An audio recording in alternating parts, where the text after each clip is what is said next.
यहाँ के जो जनप्रतिनिधि है, एमएलए है, एमपी हैं, इन लोगों से भी आपका जो है बराबर होता होगा एक पत्रकार होने के नाते भी।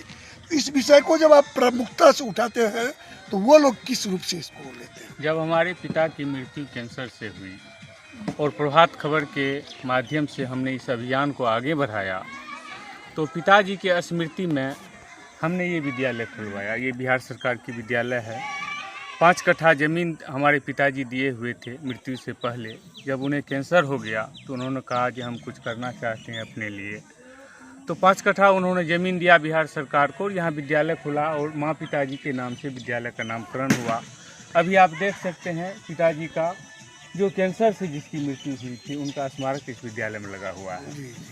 पिताजी के श्रद्धांजलि के लिए तो हमने ये सब कर दिया, लेकिन हमारे गांव समाज में सैकड़ों लोगों की मृत्यु कैंसर से हो गई है और ऐसा गरीब आदमी है जो इलाज कराने के लिए विवश है। जब पिताजी का स्मारक स्थापित हुआ था तो हमने यहाँ एमएलए, एमपी और क्षेत्र के जितने गणमान्य लोग थे, पदाधिकारी सबको भी इनवाइट किया था और सभी लोग यहाँ आए थे।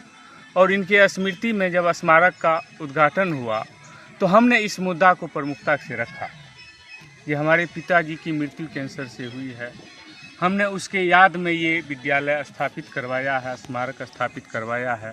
लेकिन हमारे गांव समाज की ये स्थिति है, सभी लोगों को जानकारी है। जब प्रभात खबर का अभियान आगे बढ़ा तो आईजीएमएस से कैंसर डिपार्टमेंट का टीम भेजा गया, उसके साथ में डीएम, एसपी सब था। यहाँ शिविर लगा था कैंसर का और 100 लोगों का यहाँ जो बीमार लोग था, सिर्फ बीमार लोग को बुलाया गया था। उसका स्क्रीनिंग हुआ जिसमें 60 लोगों में कैंसर पाया गया प्राइमरी स्टेज।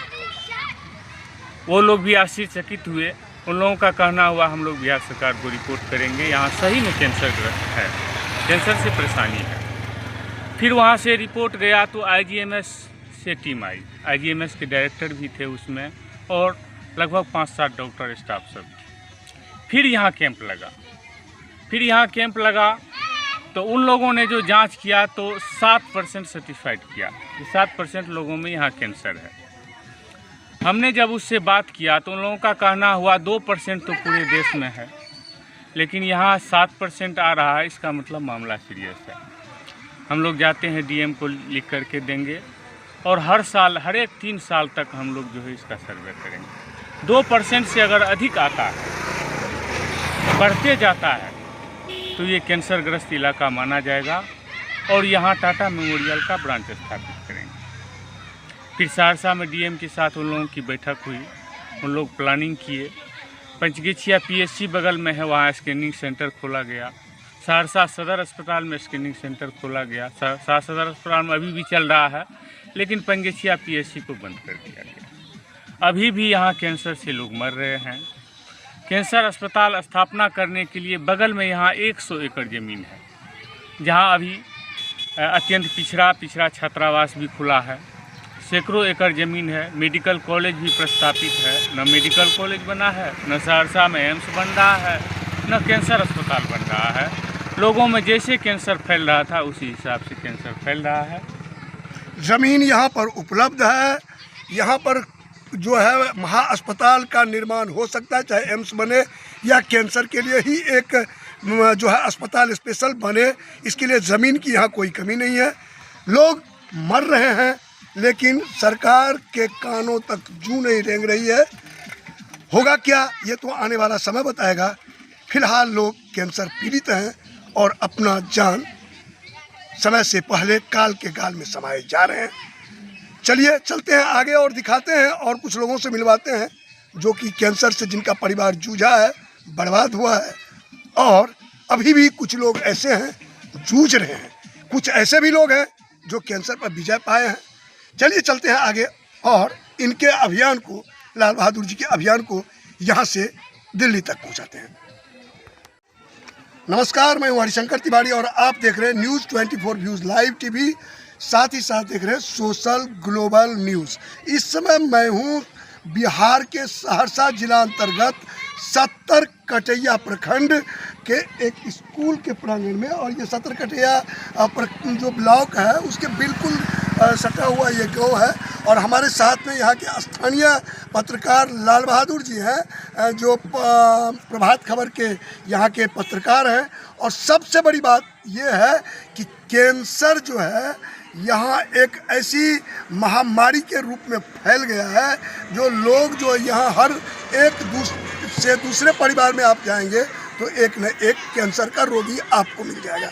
और इसके लिए लाल बहादुर जी लगातार संघर्ष पिछले कई वर्षों से करते आ रहे हैं। और इस संघर्ष में इन्होंने क्या पाया, क्या खोया, यहाँ की क्या स्थिति है, क्या परिस्थिति है, आइए इनकी जुबानी सुनते हैं, जो आखिर इस क्षेत्र की क्या दशा है और सरकार और जनप्रतिनिधि इसके बारे में क्या सोचते हैं। लाल बहादुर जी, स्वागत है आपका हमारे ये सत्तरकटिया प्रखंड का सहरवा गांव है, 70 पंचायत में पड़ता है। 2019 ईस्वी में हमारे पिताजी को कैंसर हुए और हमारे पिताजी जब कैंसर से ग्रस्त होकर के उनकी मृत्यु हो गई, तो हमारे दिमाग में आया जो यहाँ कैंसर कहाँ से आया। हमने खोज शुरू किया जो और किसी को कैंसर हुआ है यहाँ, या और लोग इससे पहले कैंसर से मरा है। हमने जब सर्वे शुरू किया तो इस पंचायत में, इस 70 पंचायत में लगभग 50-60 जो है ऐसे व्यक्ति मिले जिनके बारे में लोगों ने बताया कि ये लोग कैंसर से मरे। हम अपने गांव में, सहरवा टोला छोटा सा है, यहाँ 600 का आबादी है। इस गांव में जब हमने गहराई से पता किया तो 15 लोगों का नाम आया जो इससे पूर्व कैंसर से मर चुके हैं। हमने इस अभियान को शुरू किया और अखबार में प्रमुखता से इसको छापा। फिर हमने सर्वे शुरू किया।